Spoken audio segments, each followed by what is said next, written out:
If it requires my life, I will sacrifice it gladly to be a good servant of our nation.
At 7:55 a.m. local time, a Japanese dive bomber bearing the red symbol of the rising sun of Japan on its wings appears out of the clouds among a swarm of 360 Japanese warplanes, descending on the U.S. naval base at Pearl Harbor.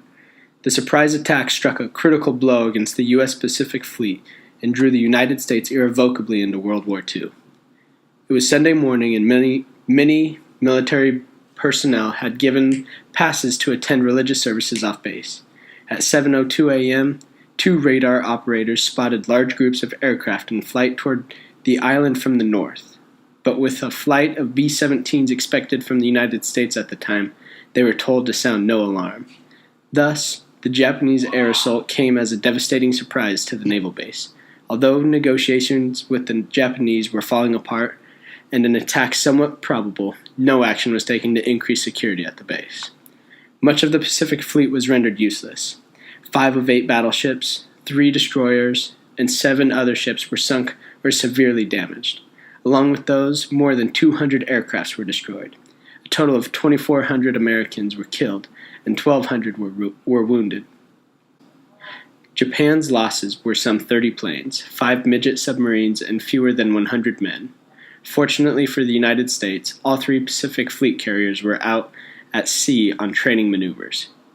The day after Pearl Harbor was bombed, President Roosevelt appeared before a joint session of Congress and declared, "Yesterday, December 7, 1941, a day which will live in infamy."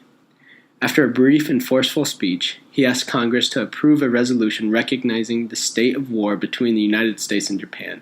The Senate voted for war against Japan by 82-0. And the House of Representatives approved the resolution by a vote of 388-1. The sole dissenter was Representative Jeannette Rankin of Montana.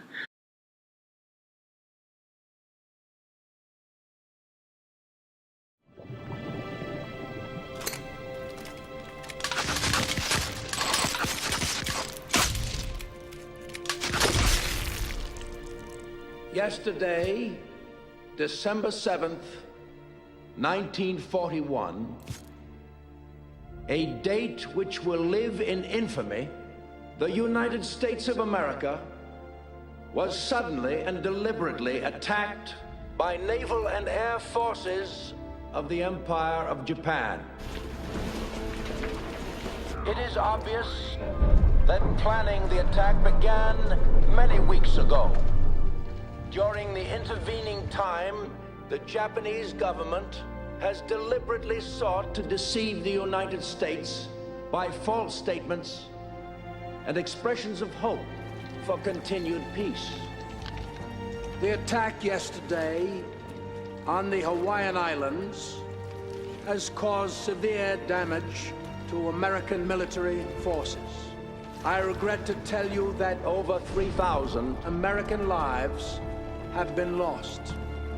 No matter how long it may take us to overcome this premeditated invasion, the American people in their righteous might will win through to absolute victory. Because of this unprovoked, dastardly attack by Japan, I ask that the Congress declare a state of war.